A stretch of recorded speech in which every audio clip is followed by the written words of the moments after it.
Selamat datang di Kerinci, sebuah dunia yang tersembunyi di jantung Sumatera. Alamnya yang masih asri, udara sejuk, dan panorama yang memukau menjadikan Kerinci sebagai permata tersembunyi yang menanti untuk dijelajahi. Diapit oleh bukit barisan yang megah, Kerinci adalah rumah bagi gunung berapi tertinggi di Sumatera, Gunung Kerinci. Gunung ini menjadi penjaga alam, sekaligus sumber inspirasi bagi masyarakat sekitarnya. Lereng-lerengnya yang subur melahirkan hamparan perkebunan teh yang menghijau, membentang luas bagai permadani zamrud. Di tengah-tengah keindahan alamnya, tersimpan sejarah dan budaya yang kaya, menanti untuk diungkap. Jauh sebelum Islam datang, Kerinci telah dihuni oleh masyarakat yang hidup selaras dengan alam. Kepercayaan animisme dan dinamisme mewarnai keseharian mereka, menghormati roh-roh leluhur dan kekuatan alam. Upacara adat dan ritual persembahan menjadi bagian penting dalam menjaga keseimbangan antara manusia dan alam. Sistem pemerintahan adat yang dipimpin oleh para depati dan ninik mama mengatur kehidupan sosial masyarakat.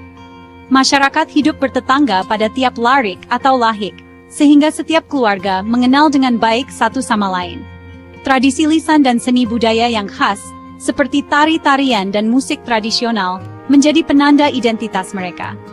Setiap gerak dan irama menyimpan makna, menceritakan kisah-kisah leluhur dan perjalanan hidup masyarakat Kerinci. Kehidupan masyarakat Kerinci yang damai dan bersahaja ini kemudian bersentuhan dengan cahaya Islam.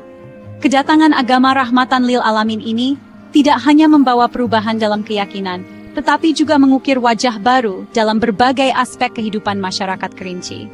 Nilai-nilai Islam mulai meresap dalam adat, tradisi, dan interaksi sosial. Mari kita telusuri untuk memahami bagaimana Islam itu membentuk Kerinci yang kita kenal sekarang. Menelusuri jejak awal Islam di Kerinci adalah seperti menyusun kepingan puzzle sejarah yang tersebar di antara kabut pegunungan dan lembah-lembah hijau. Sumber-sumber tertulis tentang kedatangan Islam di Kerinci memang sangat terbatas. Bahkan seringkali hanya berupa catatan singkat atau fragmen yang tersisa di naskah-naskah tua. Selain itu, kita juga menemukan jejak pengaruh Islam dalam arsitektur tradisional Kerinci. Beberapa rumah adat menunjukkan sentuhan gaya Minangkabau dan Melayu, yang dikenal sebagai daerah-daerah yang lebih dulu menerima Islam. Hubungan dagang dan budaya dengan wilayah-wilayah tersebut turut mempercepat penyebaran Islam di Kerinci. Meskipun informasi tentang kedatangan Islam di Kerinci masih perlu terus digali, keberadaan petunjuk-petunjuk ini memberikan gambaran bahwa Islam telah hadir di Kerinci sejak berabad-abad silam. Inilah sebuah perjalanan panjang yang telah mengalirkan nilai-nilai Islam dan mewarnai kehidupan masyarakat Kerinci hingga saat ini, membentuk identitas dan tradisi yang terus hidup dari masa ke masa. Geliat dakwah Islam di Kerinci tak lepas dari lokasinya yang strategis. Diapit oleh dua jalur utama penyebaran Islam di Sumatera, Kerinci menjadi titik temu arus dakwah dari barat dan timur. Dari barat, hubungan kultural dan genealogis antara masyarakat Minangkabau dan Kerinci menjadi jembatan awal penyebaran Islam. Sejak masa pra-Islam, masyarakat Kerinci telah menjalin hubungan dagang dan pernikahan dengan penduduk Minangkabau. Ulama-ulama dari Minangkabau, yang pada abad ke-16 dan 19, telah banyak menerima pengaruh ajaran tasawuf dan tarekat, datang ke Kerinci untuk berdakwah. Salah satu tokoh penting yang tercatat adalah Syekh Abdul Qadir dari wilayah Solok, yang menyebarkan ajaran tarekat Naqsyabandiyah di kawasan Danau Kerinci dan Kayu Aro. Mereka tidak hanya menyebarkan ajaran Islam, tetapi juga mendirikan surau-surau yang berfungsi sebagai pusat pendidikan keislaman. Sementara itu, Islam juga masuk ke Kerinci melalui jalur timur, khususnya dari daerah Muaro Tebo dan Batanghari. Wilayah ini merupakan lintasan perdagangan penting yang menghubungkan Jambi dengan daerah pedalaman.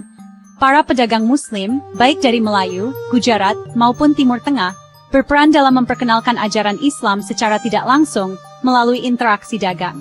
Seiring waktu, sejumlah ulama menetap di wilayah pedalaman dan melakukan dakwah secara langsung. Salah satu tokoh lokal yang dikenal dalam penyebaran Islam dari jalur ini adalah Haji Muhammad Arif, seorang ulama lokal yang dikenal melalui kiprah dakwah dan pendirian masjid di kawasan Sungai Penuh. Pertemuan dua arus dakwah ini menciptakan dinamika tersendiri dalam proses Islamisasi di Kerinci. Ajaran Islam menyebar secara bertahap, beradaptasi dengan budaya lokal, dan akhirnya diterima dengan tangan terbuka oleh masyarakat Kerinci. Melalui Indrapura, Islam turut diperkenalkan ke Kerinci, bersama dengan budaya Melayu pesisir. Kerinci secara geografis berada di dataran tinggi, sedangkan Indrapura adalah sebuah kerajaan kesultanan pesisir yang berkembang pesat sejak abad ke-16. Karena posisi Kerinci yang strategis di jalur perdagangan antara pesisir barat dan pedalaman Sumatera, maka Kerinci menjadi wilayah penting bagi kerajaan-kerajaan pesisir seperti Indrapura. Beberapa sumber sejarah menyebut bahwa Kerinci pernah menjadi bagian dari daerah taklukan atau pengaruh Kesultanan Indrapura, baik secara politik, ekonomi, maupun agama.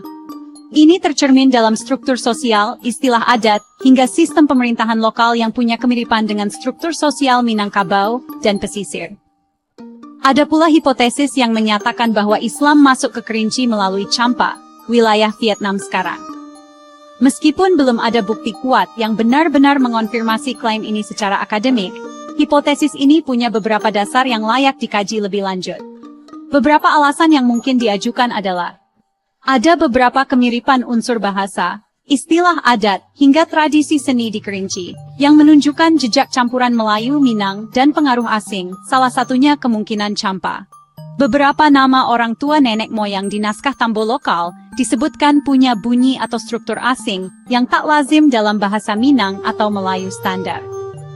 Dalam banyak kajian Islamisasi di Nusantara, disebutkan bahwa Champa adalah sumber penting penyebaran Islam sebelum datangnya pengaruh Gujarat dan Timur Tengah. Penelitian lisan dan antropologi di Kerinci menunjukkan adanya keyakinan masyarakat bahwa mereka bukan asli Minang, dan beberapa menautkan asal-usulnya keluar Sumatera. Struktur wajah mayoritas masyarakat Kerinci dinilai lebih mirip kepada wilayah luar Asia Tenggara, dengan tekstur alis yang rata tegang, kulit kuning seperti keturunan Oriental, tinggi badan sedang cenderung pendek, namun sedikit mudah berotot. Semua hipotesis ini tentunya membutuhkan pembuktian empirik, dan kita berharap ada yang memulai hal ini. Strategi dakwah dan akulturasi budaya. Penyebaran Islam di Kerinci dilakukan dengan pendekatan kultural dan edukatif. Para ulama yang datang ke wilayah ini tidak serta-merta menolak adat istiadat lokal, melainkan melakukan proses integrasi nilai-nilai Islam ke dalam struktur budaya yang telah ada. Hal ini ditunjukkan oleh keberadaan praktik keagamaan yang mengandung unsur adat, seperti kendurisko, doa bersama, dan tradisi khatam Al-Quran yang dilakukan secara kolektif. Contoh lain berupa ratib atau dalam bahasa Kerinci disebut ratait, yang di dalamnya adalah ucapan tahlil, namun dilakukan dengan gerakan yang mungkin dinilai berbeda dari ortodoksi Islam. Pusat-pusat keagamaan seperti surau dan masjid menjadi media utama dalam proses internalisasi ajaran Islam. Surau tidak hanya berfungsi sebagai tempat ibadah, tetapi juga sebagai tempat belajar membaca Al-Quran, fikih dasar, dan akhlak. Ajaran tasawuf yang bersifat spiritual dan fleksibel sangat cocok dengan tradisi mistik masyarakat setempat, sehingga tarekat-tarekat seperti Naqsyabandiyah dan Syatariyah berkembang di wilayah ini. Perubahan sosial dan sistem hukum adat, masuknya Islam membawa dampak signifikan terhadap struktur sosial dan sistem hukum yang berlaku di Kerinci. Salah satu perubahan mendasar terjadi pada sistem kekeluargaan dan warisan. Sebelum Islam datang, sistem matrilineal cukup kuat memengaruhi masyarakat Kerinci. Namun, seiring berkembangnya ajaran Islam, sistem ini mulai mengalami modifikasi, terutama dalam hal pembagian warisan dan hak-hak pernikahan. Pada banyak wilayah Kerinci, anak Batino tetap dijadikan sebagai penegak nasab utama keluarga. Membeli anak jantan oleh pihak Batino juga beberapa masih dilakukan. Namun hal ini tidak menjadikan perempuan sebagai ujung nasab keluarga. Hanya secara adat masih disebutkan. Tokoh-tokoh adat yang menguasai ajaran Islam memperoleh kedudukan strategis sebagai pemimpin spiritual dan sosial. Ada sebutan Mentagung, Depati, Pati, dan lainnya, yang menunjukkan pembagian tugas mereka dalam adat. Hal ini menciptakan sinergi antara lembaga adat dan keagamaan dalam mengatur kehidupan masyarakat sehari-hari. Proses Islamisasi di Kerinci merupakan contoh nyata dari keberhasilan dakwah Islam melalui pendekatan damai dan kultural. Perpaduan antara adat dan agama Islam melahirkan corak keberagamaan yang khas, yang tetap bertahan hingga hari ini.